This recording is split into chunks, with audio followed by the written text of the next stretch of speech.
செங்கல்பட்டு மாவட்டத்தில மணிமங்கலம் அப்படிங்கிற ஊர் இருக்கு. அங்க ராஜகோபால பெருமாள் கோவில் அப்படின்னு சொல்லுவாங்க. இது கிருஷ்ணன் கோவில் இது. அதில உள்பிராகாரத்து கீழ்ன்னா கிழக்குப்புற சுவர்ல மாமன்னர் 2ஆம் ராஜேந்திரனோட 4ஆம் ஆட்சியாண்டு கல்வெட்டு இருக்கு. 1056. நேத்தி நம்ம பார்த்தது 1061ஆம் ஆண்டு, அதாவது 9ஆம் ஆட்சியாண்டு கல்வெட்டு. சரி. இக்கல்வெட்டு மாமன்னர் 2ஆம் ராஜேந்திரனின் மெய்க்கீர்த்தியும் வருது. அதில அந்த மெய்க்கீர்த்தியில அவரது சிற்றப்பன், அதாவது சித்தப்பா, புதல்வர்கள், இந்த தவறுதலா குறிப்பிட்டிருக்கேன். புதல்வர்கள்லாம் பசங்க, அப்புறம் பேரப்பிள்ளைகள், இவங்களோட பெயர்கள்லாம் இருக்கு. இந்த கல்வெட்டு கிருஷ்ண ஜெயந்தி, இப்போ நம்ம கிருஷ்ண ஜெயந்தி கொண்டாடுறோம்ல, அந்த நாள்ல வந்து எழுதப்பட்டிருக்கு. அன்று எழுதப்பட்டுள்ள கண்ணனுக்கு வழங்கப்பட்டுள்ள, கண்ணன்னா இங்கே இறைவனை தான் சொல்றாங்க, கண்ணனுக்கு வழங்கப்பட்டுள்ள நிலதான கல்வெட்டு. சரிங்களா? கிருஷ்ண ஜெயந்திங்கிறது இப்போ நம்ம சொல்ற வடமொழி பெயர். அவங்க வந்து அது ஆவணி மாத ரோகிணி நட்சத்திரம் தான் சொல்றாங்க. ஏன்னா அப்போ தான் வந்து கிருஷ்ண ஜெயந்தி நம்ம கொண்டாடுறோம். அவங்க அந்த இதை சொல்கிறாங்க. இப்போ நம்ம கல்வெட்டை பார்க்கலாம். சரி, இதுதான் அந்த கோவில். இதில் மெய்கீர்த்தி ஆரம்பிப்போம்.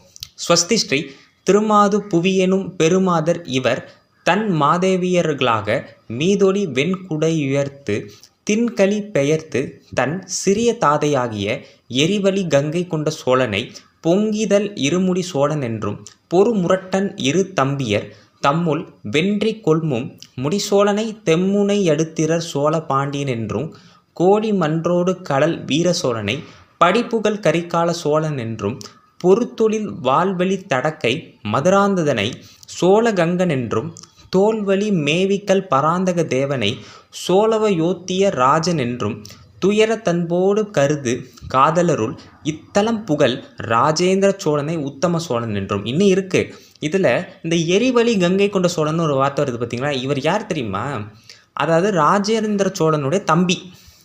மாமன்னர் 2ஆம் ராஜேந்திரன் இல்லை, 1ஆம் ராஜேந்திரன் சொல்லக்கூட கங்கை கொண்ட சோழனான மாமன்னர் ராஜேந்திரனுடைய தம்பி. மாமன்னர் ராஜராஜ சோழனுடைய 2ஆம் மகன் ராஜாதிராஜன் வீரராஜேந்திர சோழன் 2ஆம் ராஜேந்திரனுடைய சிற்றப்பா. சரி, இதோட விளக்கத்தை பார்ப்போம். மங்களம் உண்டாகட்டும். திருமகளையும் பூமி தேவியும், திருமகள்னா லக்ஷ்மி தேவி, பூமி தேவியும் தன் உரிமையராக்கி மேலே ஒளி விடுகின்ற, அதான் மீதொளின்னு சொல்கிறாங்க, வெண்குடை தன்னை கவிந்திருக்கும்படி செய்து, அதை வெண்குடை உயர்த்துன்னு சொல்கிறாங்க, வறுமையை போக்கி தின்களி பெயர்த்துன்னு சொல்கிறாங்க, தன் சிற்றப்பனாகிய, அதாவது 2ஆம் ராஜேந்திரனோட சிற்றப்பன் பேர் தான் இந்த எரிவலி கங்கை கொண்ட சோழன். ஏன்னா அப்பாவோட தம்பி வந்து சித்தப்பா தானே, அதனால் மாமன்னர் ராஜராஜனோட 2ஆம் மகன் பேர் தான் என்னது, எரிவலி கங்கை கொண்ட சோழன். இந்த மன்னனுக்கு பேரே பாருங்கள் கங்கை கொண்ட சோழன் தான் இருக்குது. அப்போ ராஜேந்திர சோழனோட சேர்ந்து போய் தான் இவரும் போய் கங்கை கொண்டதை வந்து உதவ போயிருக்கார். அதனால தான் இவருக்கு எரிவலி கங்கை கொண்ட சோழன் பேர். சரி, அவருக்கு போரில் வலிமை பெற்ற இருமுடி சோழன், அதாவது பொங்கிதல் இருமுடி சோழன் என்ற பட்டத்தை வழங்கியிருக்கார். யார்?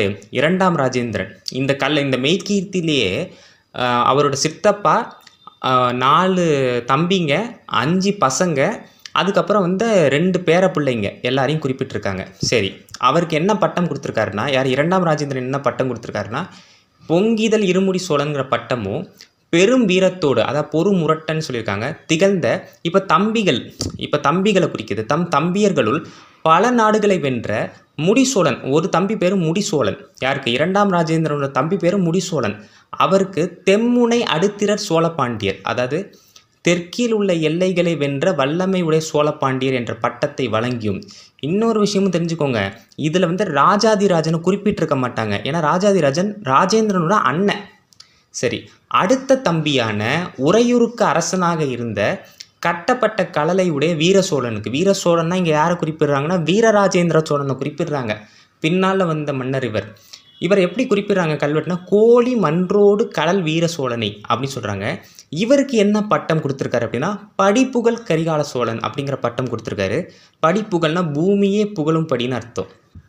அடுத்த தம்பி பேர் போர் செய்யும் தொழிலை உடைய வாளேந்திய வலிமை பொருந்திய விசாலமான கையை உடைய, அதை பொறுத்தொழில் வால்வெளி தடக்கைன்னு சொல்லியிருக்காங்க.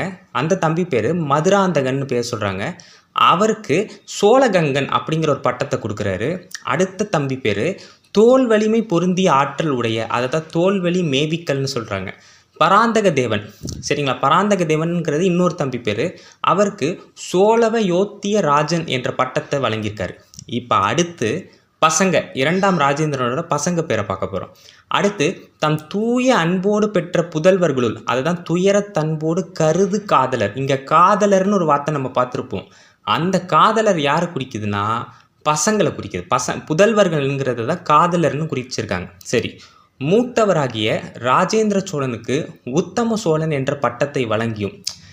இப்போ நம்ம இது வரைக்கும் பார்த்தது என்னென்னா, அவருடைய ஒரு சித்தப்பா, 2ஆம் ராஜேந்திரனோட சித்தப்பா எரிவலி கங்கை கொண்ட சோழனுக்கு ஒரு பட்டம் கொடுத்துருக்காரு. அடுத்து 4 தம்பிகள். யாருக்கு? 2ஆம் ராஜேந்திர சோழனுக்கு 4 தம்பிகள் இருந்திருக்காங்க. மூத்தவர் தான் ஒரு அண்ணன் ராஜாதிராஜன், அவர் இறந்துடுறாரு. அதனால் அவரை குறிப்பிடலை. மற்ற 4 பேருக்கும் ஒரு பட்டங்கள் கொடுத்துருக்காரு. இப்போ அடுத்து நம்ம பார்க்க போகிறது அவருடைய பசங்க. 6 பசங்களை குறிப்பிட்டிருக்காங்க. யாருக்கு? 2ஆம் ராஜேந்திர சோழனுடைய 6 பசங்களில் ஒரு பசங்களை இப்போ பார்த்துட்டோம். இப்போ அடுத்து வாங்க, என்ன சொல்லியிருக்காங்கன்னா, இப்போ கல்வெட்டுக்கு வருவோம், மெய்க்கீர்த்திக்கு வருவோம். தொத்தனி முகைய விலங்கல் முடிக்கொண்ட சோழனை இகல் விசையாலய நின்றும் புகர்முக தெளு ஏயர் களிற்று சோழ கேரளனை வார்சிலை சோழ கேரன் என்றும் திண்டிரர் கடாரங்கொண்ட சோழனை தினகரன் குலத்து சிறப்பமர் சோழ ஜனகராஜன் என்றும் கனைக்கடல் படிக்கொண்ட பல புகழ் முடிக்கொண்ட சோழனை சுந்தர சோழன் என்றும் செந்தமிழ் பிடிக்களி இரட்டப்பாடி கொண்ட சோழனை தொல்புவி ஆளுடை சோழ கணக்குச்சிய ராஜன் என்றும் பின்னும் தன் காதலர் தம்புல் மேதகு கதிராங்கனைகளுள் மதுராந்தகனை வெல்படை சோழ வல்லபன் என்று மான சிலைக்கை யோரானை சேவகனை நிருபேந்திர சோழன் என்றும். இதோட அவரோட குடும்ப விஷயத்தை வந்து இந்த மெய்க்கீர்த்தியில் முடிக்கிறாங்க. அதாவது மொத்தம் பார்த்திங்கன்னா ஒரு சிற்றப்பாவோட பேர், அவருக்கு என்ன பட்டம் கொடுத்தாங்க, அடுத்து வந்து 4 தம்பிங்க, அந்த 4 தம்பிங்களுக்கு என்ன பட்டம், இப்போ 6 பசங்க, அந்த 6 பசங்களுக்கு என்ன பட்டம், அதுக்கப்புறம் பேரப்பசங்க, அந்த பேரப்பசங்களை 2 பேருக்கு என்ன பட்டம், இதுதான் பார்க்க போகிறோம். அடுத்த 2ஆம் மகன் பூங்கொத்துகளின் அரும்புகள் மலர்கின்ற, அதை தான் வந்து தோத்தனி முகையவில் அலங்கல்னு சொல்கிறாங்க. மாலையுடைய முடிக்கொண்ட சோழன், 2வது பையன் பேர் முடிகொண்ட சோழன், அவருக்கு இகல் விசையாலயன் அப்படிங்கிற பட்டம் கொடுக்குறாரு. அதாவது வலிமையுள்ள விசையாலயன்னு அர்த்தம். 3ஆம் மகன் அவர் என்னன்னா, முகத்தில் புள்ளிகளோடு கூடிய 7 முழம் உயர்ந்திருக்கும் யானைகளை, அதாவது புகர்முகத்து 7 உயர் களிர்னு சொல்கிறாங்க, கொண்ட சோழகேரளனுக்கு, 3வது பையன் பேர் வந்து பார்த்திங்கன்னா சோழகேரளன், அவருக்கு வார்ச்சிலை சோழகேரளன் அப்படிங்கிற பட்டத்தை வழங்குறார். அடுத்து 4ஆம் மகன் பெரும்படை கொண்ட, அதாவது திண்டிரன் சொல்லியிருக்காங்க, கடாரங்கொண்ட சோழனுக்கு தினகரன் குலத்து சிறப்பமர் சோழ ஜனகராஜன் அப்படிங்கிற பட்டம் கொடுக்குறாரு. இது சிறப்பமர்னா சிறப்பு வாய்ந்தன்னு அர்த்தம். இது 4ஆம் மகனோட பேர் வந்து கடாரங்கொண்ட சோழன், அவருக்கு கொடுக்குற பட்டம் தான் தினகரன் குலத்து சிறப்புமர் சோழ ஜனகராஜன் அப்படின்னு கொடுக்குறாங்க. 5ஆம் மகன் பேர் வந்து பார்த்திங்கன்னா ஒலிக்கின்ற கடலால் சூழப்பட்ட உலகத்தை வென்ற, அதாவது அது கனைக்கடல் படிக்கொண்டன்னு சொல்கிறாங்க. பல புகழ் கொண்ட, அதை எப்படி சொல்கிறாங்கன்னா பல புகழ் முடிக்கொண்ட சோழனுக்கு, அவர் பேர் வந்து பார்த்திங்கன்னா முடிக்கொண்ட சோழன். திரும்ப திரும்ப அந்த பெயர்கள் வந்துட்டு தான் இருக்கும். முடிக்கொண்ட சோழன், கடாரங்கொண்ட சோழன், இப்படி தான் பேர் வைப்பாங்க அவங்க. முடிக்கொண்ட சோழனுக்கு சுந்தர சோழன் அப்படிங்கிற பட்டத்தை கொடுக்குறாங்க. இங்கே தான் நீங்கள் நல்லா கவனிக்கணும். இவங்களோட மூதாதையர் பேர் தான் சுந்தர சோழன். நமக்கு எல்லாம் தெரியும், ராஜராஜனுடைய அப்பா பேர் சுந்தர சோழன். அது ஒரு தொன்று தொட்டுவே வந்து இவங்க திரும்ப திரும்ப அந்த பெயர்களை வைத்திருக்காங்க. இது வரைக்கும் நம்ம 5ஆம் மகன் தான் சொல்லியிருக்கோம். இப்போ 6வது மகன் பார்ப்போம். சுந்தர சோழன், எரிவலி, இது மாதிரியான பெயர்கள் வந்து ஒரு அடையாள பேர், சோழர்களுடைய அடையாள பேர். சரி, அடுத்து 6ஆம் மகன் பேர் பார்த்திங்கன்னா செந்தமிழ் காட்டில் உள்ள பெண் ஆண் யானைகள் அடங்கிய சேனையை உடைய, சேனைனா படை, அதுதான் செந்தமிழ் பிடிக்களிட்டுன்னு சொல்கிறாங்க. அந்த பையன் பேர் என்னன்னா ரெட்டப்பாடி கொண்ட சோழனுக்கு அவர் என்ன பட்டம் கொடுக்குறாங்க பாருங்க, தொல் புவியாளுடைய சோழ கணக்குச்சிய ராஜன். இந்த கணக்குச்சின்னு ஒரு வார்த்தை வருது பார்த்தீங்களா, அது வந்து கண்ணோசி. இன்றைக்கி இந்தியாவில் வந்து உத்தரப்பிரதேஷ் பக்கத்தில் கண்ணோசின்னு ஒரு இடம் இருக்குது. அந்த தேசத்தை பிடிச்சிருக்காங்க போல், அதனால் இந்த பட்டப்பெயரை கொடுத்துருக்காங்க அவருக்கு. இது வரைக்கும் பசங்க முடிஞ்சு வச்சு. இப்போ அடுத்து 2 பேர பசங்களுக்கு வராரு. அதை எப்படி சொல்கிறாங்கன்னா, அடுத்து தன் பேர பிள்ளைகளும், நான் ஏற்கனவே சொல்லியிருப்பேன் காதலருங்கிறது வந்து பிள்ளைகள் புதல்வர்களை குறிக்கும்னு சொன்னேன். பிள்ளைகளோட பிள்ளைகள் தானே பேர பிள்ளைகள், அதனால காதலர்னு சொல்கிறாங்க. அதில் ஒருவரான சிறப்பு பொருந்திய ஒளிக்கின்ற வீரகண்ட, அது வந்து ஒரு அணிகலன் மாதிரி, கண்டாமணிங்கிறது ஒரு அணிகலன், அதை அணிந்த, அதை வந்து மேதகு கதிராங்கனைகளல் அப்படின்னு கல்வெட்டில் சொல்கிறாங்க. ஒரு பையன் பேர், பேர பையன் பேர் என்ன, மதுராந்தகன். திரும்ப இதே பேர் தான் வரும். மதுராந்தகனுக்கு வெல்படை சோழ வல்லபன் அப்படிங்கிற பட்டத்தை கொடுக்குறாரு. சரிங்களா? அடுத்த பேரனுக்கு அவர் பேர் என்னன்னா பெருமை பொருந்திய வில்லை கையிலேந்திய ஆணை சேவகன், அந்த பையன் பேர் ஆணை சேவகன், அவனுக்கு நிருபேந்திர சோழன் அப்படிங்கிற பட்டத்தை வழங்குறார். இதோட இந்த டாபிக் முடிஞ்சிச்சு.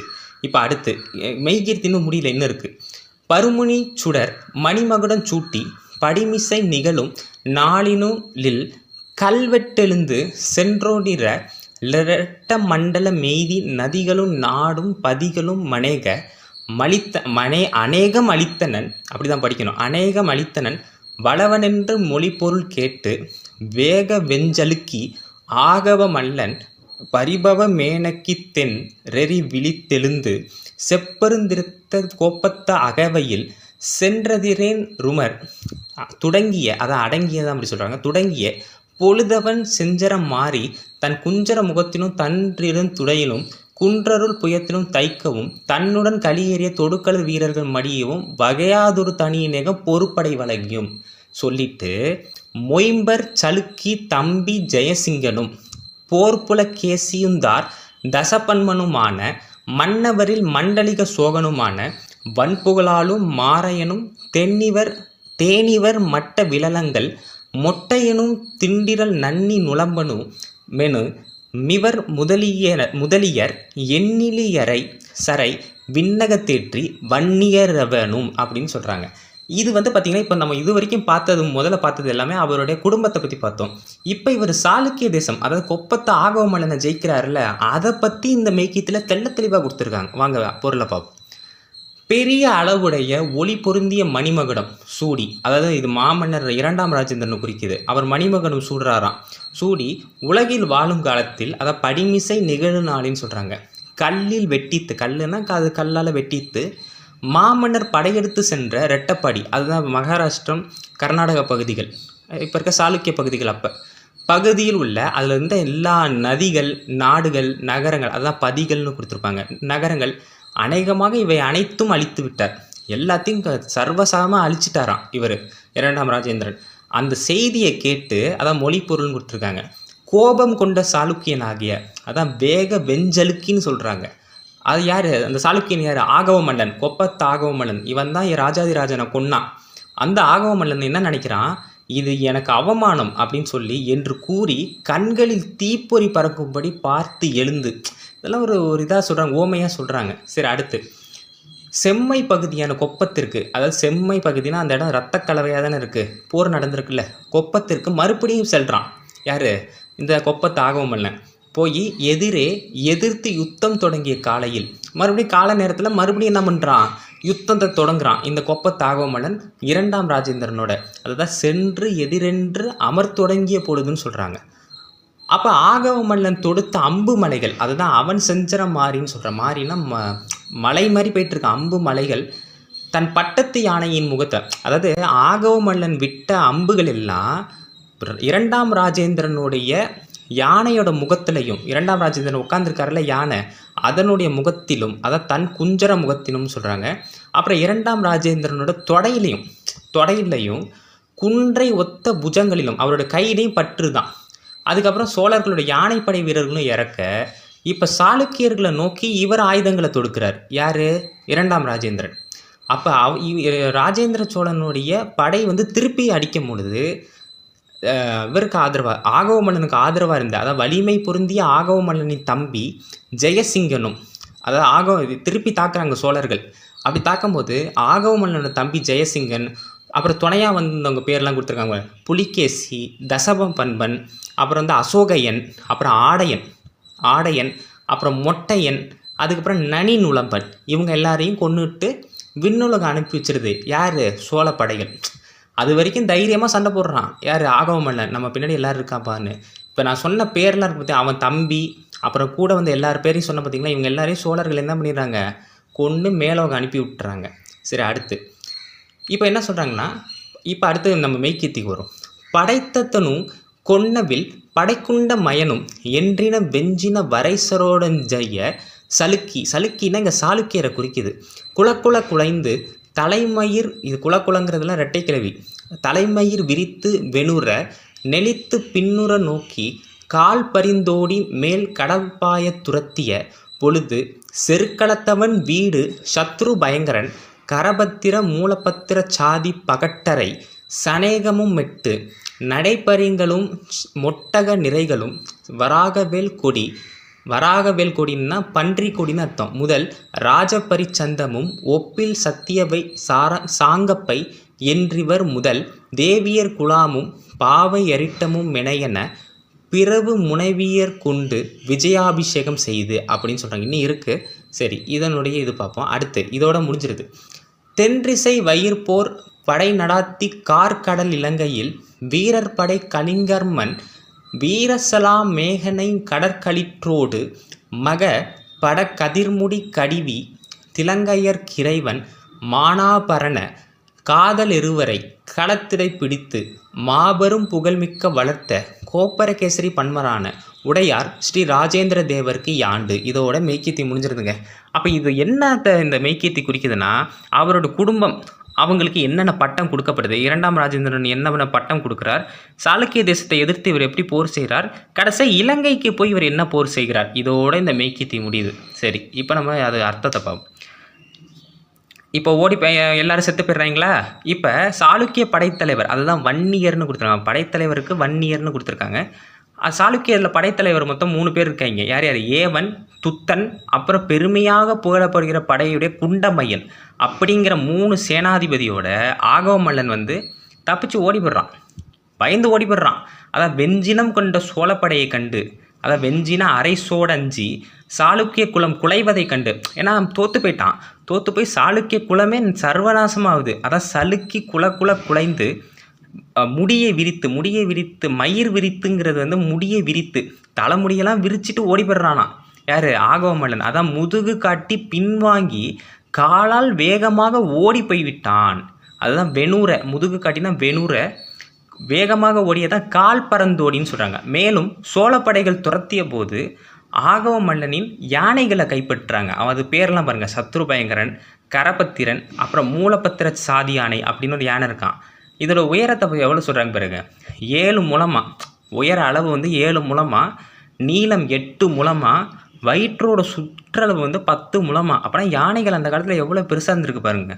முதலான பல அரசு யானைகள் பலவும், அதுதான் பகட்டரேசு அனகமும் அப்படின்னு சொல்கிறாங்க. அப்புறம் குதிரைகளை கைப்பற்றாங்க. மிக வேகமுடைய குதிரைகளும், அதான் 8 நடைப்பரிகளும். 8 நடைப்பரிகள்லாம் 8 குதிரைகளை இப்போ கைப்பற்றாங்க. அடுத்து ஒட்டக நிறைகளும், ஒட்டகத்தையும் கைப்பற்றுறாங்க. அப்புறம் வராகவேல் கொடியும். இங்கே தான் விஷயம் இருக்குது. சாளுக்கியர்கள் பன்றி கொடியை பயன்படுத்துகிறவங்க. அதனால் அந்த பன்றி கொடியும் கைப்பற்றி முதலிய அனைத்து அடையாளங்களையும் கைப்பற்றி அப்புறம் பெண்களையும் கவர்றாங்க. அதான் சத்தியவை சாங்கப்பை எல்லாரையும் கவர்ந்து விஜயாபிஷேகம் செய்து நாடு திரும்பி தென் திசையில் உள்ள இலங்கையில் தங்கியிருந்த, இப்போ அங்கே ஜெயிச்சிடுறாரு, ஜெயிச்சுட்டு திரும்ப விஜயாபிஷேகம் செய்து நாட்டுக்கு திரும்புகிறாரு. திரும்பி இப்போ தென் திசையில் உள்ள இலங்கையில் தங்கியிருந்த கலிங்க மன்னன் இவருக்கு பயந்துக்கிட்டு இலங்கைக்கு போயிடுறாரு. அந்த மன்னன் பேர் வீரசலா மேகன். அவரை வீழ்த்த பெரும் படையோடு கடல் கடந்து சென்று, அதான் கடல் களிற்றோடு மகப்படன்னு சொல்லியிருக்காங்க, அவனுடைய கிரீடத்தை பறித்து, அதாவது கதிர்முடி கடிவி தங்க இடம் கொடுத்த. இப்போ தங்க இடம் கொடுத்தானே இலங்கை மன்னன், அவன் பேர் என்னன்னா மானாபரன். அவனையும் வீழ்த்தி அவனுடைய 2 புதல்வர்களை பிடித்து சிறைப்படுத்திய சிங்கள மன்னனை கைது பண்ணி அவனோட மகன் 2வரையும் கைது பண்ணிட்டாரு. கலிங்க மன்னனையும் சிறைப்படுத்திட்டாரு. அப்படி மாபெரும் புகழ் வளர்த்த கோப்பரகேசரி வர்மரான மாமன்னர் 2ஆம் ராஜேந்திரனின் அப்படின்னு இந்த மெய்க்கீர்த்தி முடியுது.